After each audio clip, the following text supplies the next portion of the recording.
Hello everyone, চলো তোমাদের সঙ্গে একটা ছোট্ট ভিডিও শেয়ার করি। এটা ছিল সৃজিতের মানে আমার ছেলের কিন্তু বন্ধুর বার্থডে। তো সেদিনকে চলে গেছিলাম, আর এই ভিডিওটা কিন্তু আজ থেকে প্রায় 1 মাস আগের। তো দেখো চলে গেছিলাম বার্থডেতে। তো আর সেখানে গিয়েই প্রথমে তো কেক কাটিং হলো। আর এই যে দেখতে পাচ্ছ যত বাচ্চা কাচ্চা সব কিন্তু আমার ছেলের বন্ধুই, সব মানে একই সঙ্গে স্কুলে পড়ে।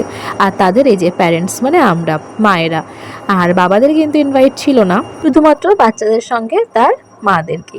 তো তারপরে আমরাও কেক কাটিং করে দেখো এখানে কেক পকোড়া কিন্তু খেতে বসে পড়েছি, ছিল কোল্ড ড্রিঙ্কস, সমস্ত কিছু খেয়ে নিয়েছি। আর এগুলো হচ্ছে আমার ফ্রেন্ড মানে বাচ্চাদের মা, মানে আমাদের ফ্রেন্ড। তো তারপরে কিন্তু খাওয়া দাওয়া এখানে ছিল, কিন্তু স্টার্টারে ছিল ভেজিটেবল চপ, ছিল স্যালাড, বাটার নান ছিল, তার সঙ্গে কিন্তু চানা, আর ছিল কিন্তু ফ্রাইড রাইস আর চিকেন কষা, প্লাস পাতে কিন্তু মিষ্টি, পায়েস, পাঁপড় খেয়ে আমরা চলে এসেছি।